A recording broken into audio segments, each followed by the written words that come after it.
en fait, vous avez donc l'année 1 et l'année 2.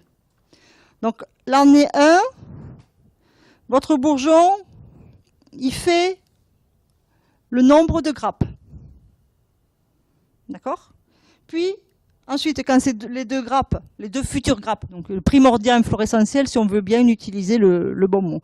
Puis, ces deux primordiales inflorescentiels se ramifient.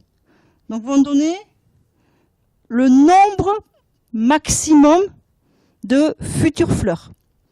Et donc là, vous êtes au rendement potentiel maximum. Donc, nombre de grappes maximum, nombre de fleurs potentiellement maximum. Non, là c'est maintenant. Maintenant. Parce que si vous n'avez pas les ramifications qui se sont faites, même vos fleurs ne pourront pas se former. Donc là, maintenant. Puis après, ça reste stable pendant toute la phase. Et puis là, donc, au débourrement, qu'est-ce qui se passe? Au débourrement, plusieurs possibilités. Toutes vos ramifications arrivent à donner des fleurs. Donc ça peut continuer. Votre rendement, il reste au maximum. Une partie de vos ramifications ne donne pas de fleurs. Donc ça peut commencer à chuter. Donc ça, c'est débourrement. Puis, ensuite, bouton, non, avant. Ouh, si c'était floraison. Bouton floral. Chaque bouton floral arrive à mûrir. On continue. Là, les boutons floraux peuvent se dessécher. Il peut y avoir du filage. Il peut y avoir de la coulure précoce. On diminue. Et puis après, il y a la floraison. Donc là, de la coulure, c'est-à-dire un défaut de fécondation. La coulure, c'est les fleurs ou les jeunes baies qui avortent parce qu'elles ne sont pas fécondées. Si ça se passe bien, bon, ça chute un peu parce qu'il n'y a jamais 100% des fleurs qui donnent 100% de baies, mais ça chute un peu. Mais par contre, si vous avez un vrai accident de coulure, ça diminue.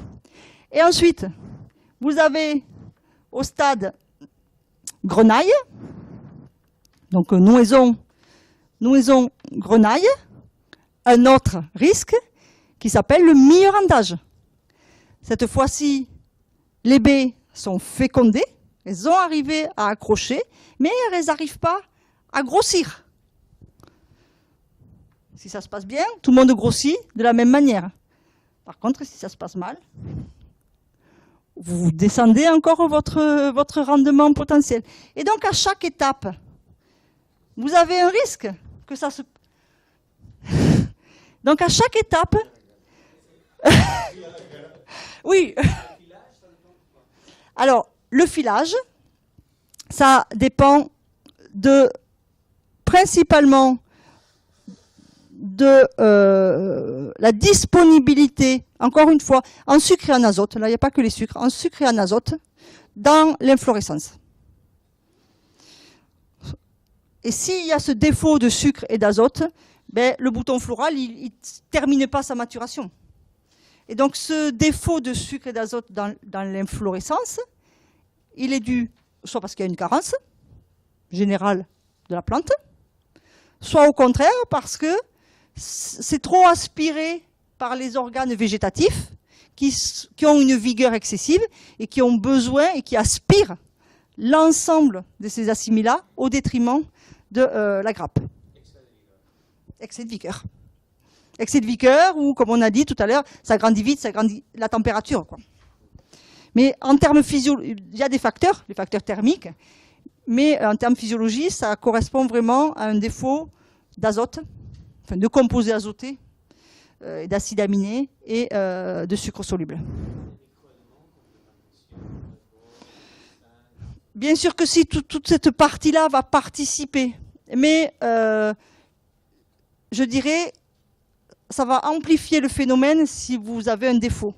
Mais si vous avez les sucres et l'azote, uniquement un défaut d'éléments ne peut pas faire le filage. Tous les équilibres minéraux, la température, etc., vont être des facteurs qui vont se surajouter ou qui vont un peu compenser.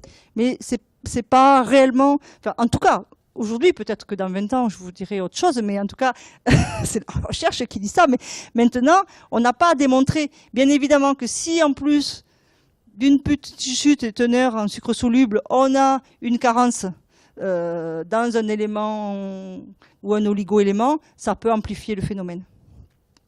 Mais là, en fait, aujourd'hui, on est à notre optimum de rendement pour 2018. Et maintenant, à partir d'aujourd'hui, on ne peut que diminuer.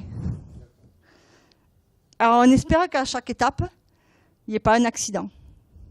Et ce qui est important, après en termes de gestion de pratiques viticoles, c'est bien évidemment d'identifier quels sont les stades critiques, les stades de risque, pour ne pas induire par ces pratiques viticoles un stress supplémentaire. Parce que là, c'est déjà une étape qui est compliquée. Si par nos pratiques viticoles, on induit un stress, bien évidemment, ça augmente le risque d'avoir cette chute. C'est pas pour vous mettre le moral à zéro. Hein. Non, mais après, il y a plein d'années où ça se passe bien. Hein. Mais des fois, on se dit, on ne comprend pas. Parce que souvent, le viticulteur, il dit « Oh, mais la coulure, s'il ne pleut pas et s'il ne fait pas froid, ça va bien se passer. » Mais pas forcément. Il y a des années où ça coule, et alors qu'il fait beau. Et, mais parce que, en fait, ça a coulé, parce que, on verra ça vendredi, parce qu'avant, ça s'est mal fait. Et que le fait que ce n'est pas bien fécondé, c'est parce que les boutons floraux n'étaient pas bien formés, tout simplement.